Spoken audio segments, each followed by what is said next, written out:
Sexual reproduction हम लोग पूरा डिस्कस कर चुके थे ना। अब हमें डिस्कस करना था सेक्सुअल रिप्रोडक्शन। तो सेक्सुअल रिप्रोडक्शन में क्या होता है, सेक्सुअल रिप्रोडक्शन में क्या होता है, दो पेरेंट्स का इन्वॉल्वमेंट होता है। मीन्स कि यहाँ पे दो पेरेंट्स इन्वॉल्व होंगे, एक मेल पेरेंट्स एक फीमेल पेरेंट्स, या फिर दो गैमेट्स का फॉर्मेशन होगा, male gametes and female gametes. तो सेक्सुअल रिप्रोडक्शन पूरा होने के लिए रिप्रोडक्शन होता है, मीन्स कि पहले मेल गैमेट फीमेल गैमेट का फॉर्मेशन होता है, देन क्या होता है, फर्टिलाइजेशन होता है, उसके बाद ऑफस्प्रिंग बनता है। ठीक है, वो जो ऑफस्प्रिंग होता है वो क्या होता है, जेनेटिकली डिसिमिलर होता है अपने पेरेंट्स से, मतलब सिमिलरिटी शो नहीं करेगा, जेनेटिकली सिमिलरिटी शो नहीं करेगा अपने पेरेंट्स से। ठीक है, उसमें वेरिएशंस आ जाते हैं। ठीक है, अब जो सेक्सुअल रिप्रोडक्शन होता है, मेल में क्या होता है, स्पर्म सेल बनता है और फीमेल में एग सेल बनता है या फिर ओवम बनता है। अब एक सेल का फॉर्मेशन और स्पर्म सेल का फॉर्मेशन, ये दोनों गैमेट्स हैं, ये मेल गैमेट्स है, ये फीमेल गैमेट्स है। तो यहाँ पे क्या होता है, इसको हम गैमेटोजेनेसिस बोलते हैं, कॉमन में नॉर्मल गैमेटोजेनेसिस बोलते हैं।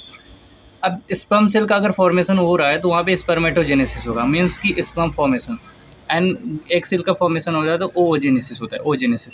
ठीक है, अब जब ये स्पर्म सेल और एक सेल फ्यूजन करते हैं तो वहाँ पे होता है, उसको उस प्रोसेस को बोलते हैं फर्टिलाइजेशन।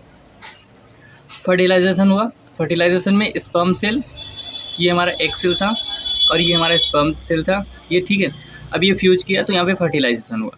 फर्टिलाइजेशन होने के बाद क्या होता है, जाइगोट का फॉर्मेशन होता है। जाइगोट जो सिंगल सेल होता है, मतलब कि जब जाइगोट फॉर्म होता है तो सिंगल सेल कंडीशन में होता है, उसके बाद वो कंटिन्यूसली डिवाइड करता जाता है और ग्रुप ऑफ सेल्स बनाता है। फिर उसके बाद जैसे ही ग्रुप ऑफ सेल्स बनते हैं तो एम्ब्रियो का फॉर्मेशन होता है, मतलब वो जो ग्रुप ऑफ सेल्स होते हैं वो एम्ब्रियो ही होते हैं। अब एम्ब्रियो से फीटस का फॉर्मेशन होता है, फीटस से फिर एक बॉडी बनती है या फिर एक बेबी बनती है। ठीक है, ये होता है सेक्सुअल रिप्रोडक्शन में। अब हमें डिस्कस करना है sexual reproduction in flowering plants, उसके बाद हम डिस्कस करेंगे sexual reproduction in human being. सबसे पहले सेक्सुअल रिप्रोडक्शन फ्लावरिंग प्लांट में क्या होता है। सेक्सुअल रिप्रोडक्शन में फ्लावरिंग प्लांट में यहाँ पे हमने ये देखा था कि जो सेक्सुअल रिप्रोडक्शन होता है उसमें दो पेरेंट्स का इन्वॉल्व होता है। तो अगर फ्लावरिंग प्लांट्स है तो वहाँ पे जो सेक्सुअल रिप्रोडक्शन होगा वहाँ पे मेल गैमेट्स की रिक्वायरमेंट होगी एंड फीमेल गैमेट की रिक्वायरमेंट होगी। ठीक है, तो ऐसे प्लांट्स जो जिसके अंदर मेल गैमेट का फॉर्मेशन और फीमेल गैमेट का फॉर्मेशन होता है वही सेक्सुअल रिप्रोडक्शन परफॉर्म करते हैं। तो या फिर जिसके अंदर फ्लावर का फॉर्मेशन होता है वही सेक्सुअल रिप्रोडक्शन परफॉर्म करते हैं। ये सब एंजियोस्पर्म के अंदर आते हैं।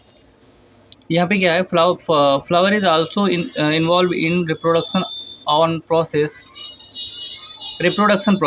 Sexual reproduction. ठीक है, अब सेक्सुअल रिप्रोडक्शन में क्या होता है, इसको समझने से पहले हमें फ्लावर का स्ट्रक्चर समझना है। ठीक है, यहाँ पे स्ट्रक्चर है फ्लावर का, यहाँ पे देखो सेपल लिख रहा है। जब हम फ्लावर को देखते हैं, ठीक है, सपोज करो ये फ्लावर एक कली कंडीशन में या फिर बर्ड कंडीशन में, तो बर्ड्स के ऊपर ये से ग्रीन कलर का स्ट्रक्चर पाया जाता है जो बर्ड्स को प्रोटेक्ट करने का काम करता है। ठीक है, तो इसको हम बोलते हैं सेपल। अब ये सेपल का काम क्या होता है, ये फ्लावर को प्रोटेक्शन प्रोवाइड कराता है। ठीक है, या फिर पेटल्स को प्रोटेक्शन प्रोवाइड कराता है, जो कलर्ड पार्ट होते हैं उसको प्रोटेक्शन प्रोवाइड कराता है, और ग्रीन होने के कारण ये फोटोसिंथेसिस करता है और फूड का फॉर्मेशन करता है। ठीक है, एंड द सेकेंड, ये जो पेटल्स होते हैं ये कलर्ड होते हैं, मीन्स देखो फ्लावर्स देखोगे तो उसके पेटल्स जो होते हैं वो कलर्ड होते हैं, मतलब जो कलर्ड पार्ट होता है वही पेटल्स होते हैं। ठीक है, अब पेटल्स का काम क्या होता है, ये पॉलिनेटर्स को अट्रैक्ट करता है, मतलब जो पॉलिनेटर्स होते हैं लाइक इंसेक्ट हो गया या फिर फ्लाइज हो गए, तो बटरफ्लाइज हो गए, तो उनको अट्रैक्ट करता है, जिससे क्या होता है, पॉलिनेशन होता है। अब ये जो पेटल्स होते हैं ना, इनके अंदर फ्रेग्रेंस होता है, जिससे क्या होता है, पॉलिनेटर्स अट्रैक्ट होते हैं। अब आते हैं मेन पार्ट पे। जो इसका मेन पार्ट होता है फ्लावर का, ये एक होता है मेल पार्ट होता है, ये मेल पार्ट होता है, और ये वाला फीमेल पार्ट होता है। अब इसका जो मेल पार्ट होता है इसमें दो पार्ट्स होते हैं मेन। एंथर होता है जिसके अंदर पॉलन ग्रेन का फॉर्मेशन होता है, मीन्स कि मेल गैमेट्स बनता है, और फिलामेंट होता है जिससे एंथर जुड़ा होता है। ठीक है, इन दोनों को मिला के हम इसको स्टामेन बोलते हैं। ठीक, जो फीमेल पार्ट होता है इसमें तीन पार्ट्स होते हैं, स्टाइल, स्टिग्मा एंड ओवरी। ये हमारा स्टाइल पार्ट होता है, ये वाला स्टिग्मा होता है, ये हमारा स्टिग्मा होता है, ये स्टाइल होता है, एंड ये ओवरी होता है जिसके अंदर ओव्यूल होता है। ठीक है, इन तीनों को मिला के हम पिस्टिल बोलते हैं।